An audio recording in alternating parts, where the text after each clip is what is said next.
Happy little games. Innovative Sega arcade games. It started back in the 1960s with their electromechanical line of games including 1968 Rifleman, 1970s Knight Rider, which happened long before the Hoff came along, and 1972's Pro Bowler, which I absolutely loved as a kid. Their innovative minds kept rolling along all throughout the golden age of arcades with games such as Star Trek and Hang On, which lets you mount a motorcycle shifting your weight left and right to steer.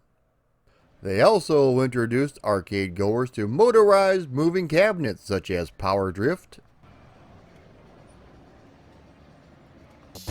Outrun, and Galaxy Force. Another major innovation came along in 1991, which would be billed as the world's first holographic arcade game, and that would be Sega's Time Traveler. What early 1980s technology was brought back and incorporated into this arcade game? What was the main inspiration for the creation of this game? So make sure the flux capacitor is working because we are going back in time.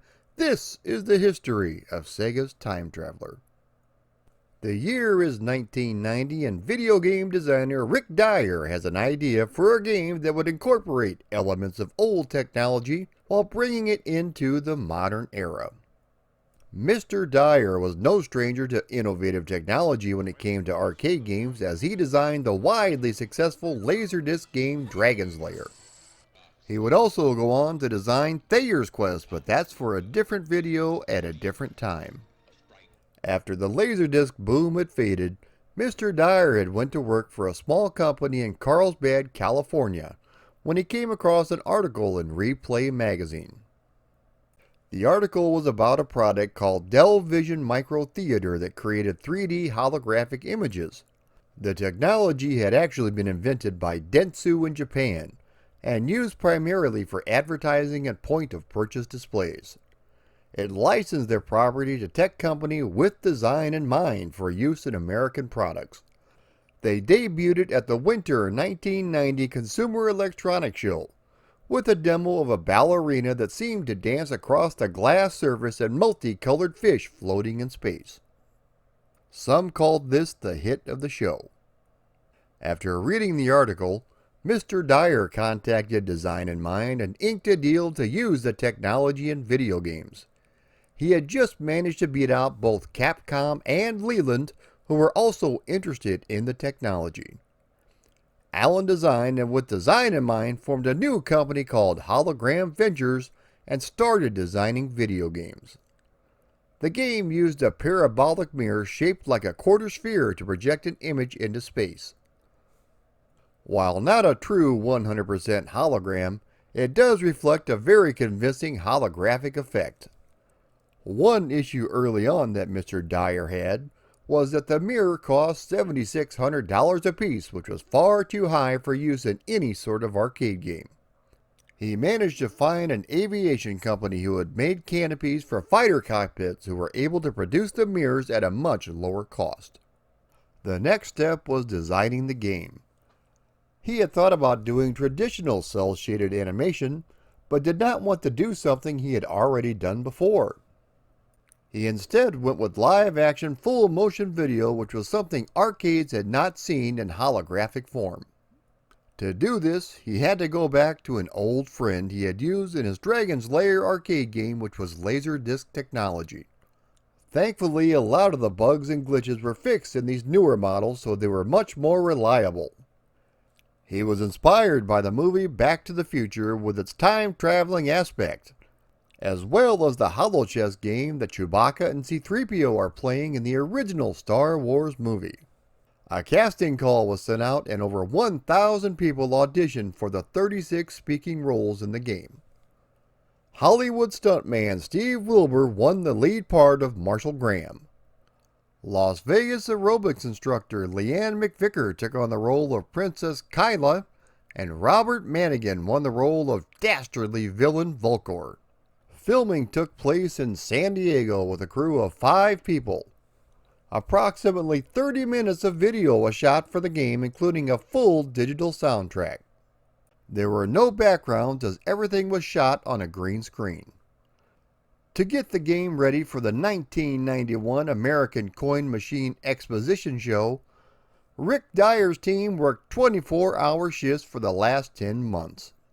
In late 1990, Sega, always looking for its next innovative product, signed on as a partner to help promote and manufacture the game.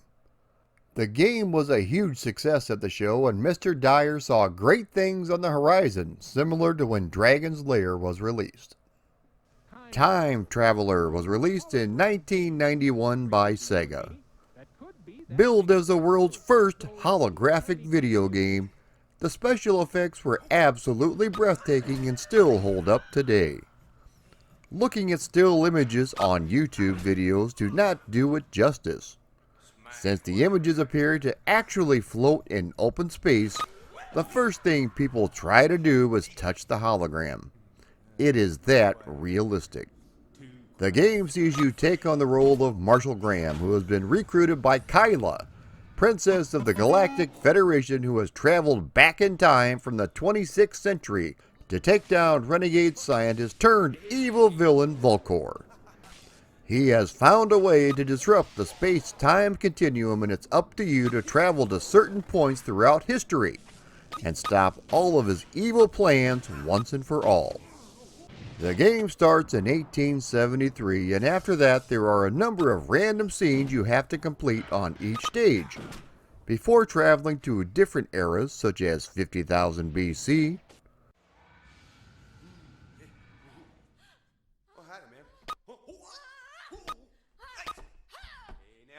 the post-apocalyptic era of 1998,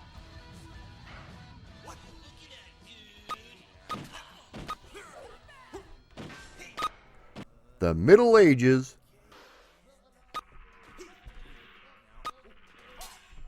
and all the way to the future to the year 2173,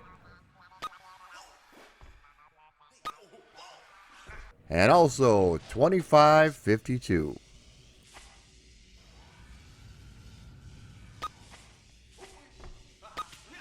You start the game with 3 lives while using only a single action button. You are also granted 1 time reversal cube at the start of the game, which allows you to repeat a segment you had failed. It wouldn't be a true arcade game if you couldn't insert more credits to purchase additional time reversal cubes. Use these wisely, as you can only purchase 6 in one playthrough. On random occasions, you will be given the chance to play the Hellgate.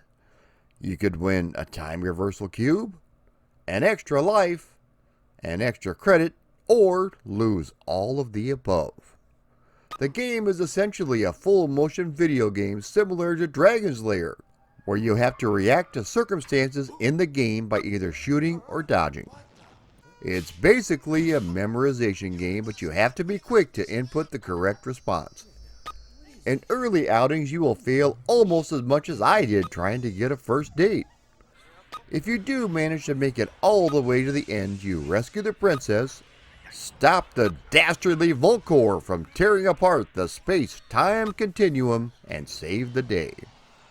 As a reward, you take the princess in your arms and she gives you a nice big smooch, but unfortunately there is no tongue. After that, the various characters from all throughout time dance a little dance in celebration of you.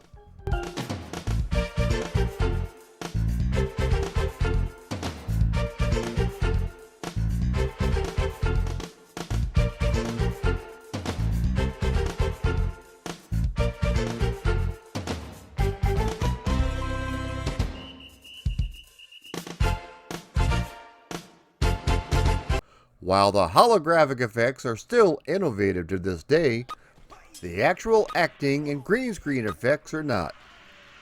The segments are so bad that Svengoolie would be ashamed to show them on his midnight show. There is a cool Easter egg in which designer Rick Dyer can be seen dancing with his 20-month-old son and another one of the entire cast and crew.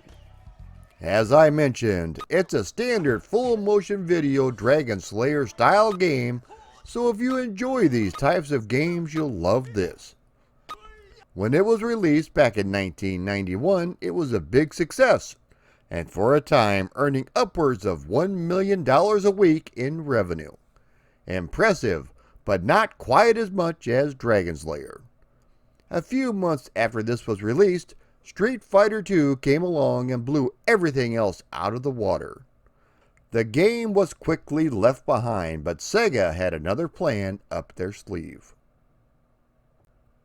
Once the initial success of Time Traveler wore off, arcade operators had a very unique cabinet that they couldn't put anything else in.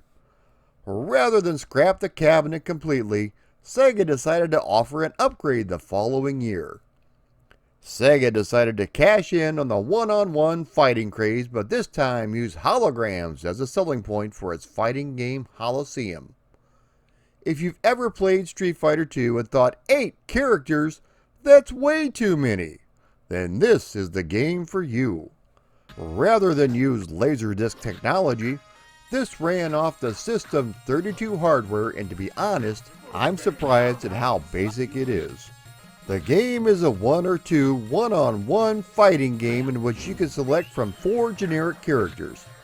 To its credit, this was the first fighting game to feature a realistic depiction of a mixed martial arts contest. That means there are no fireballs, spinning bird kicks, or sonic booms, something that Sega would carry over into the Virtua Fighter series.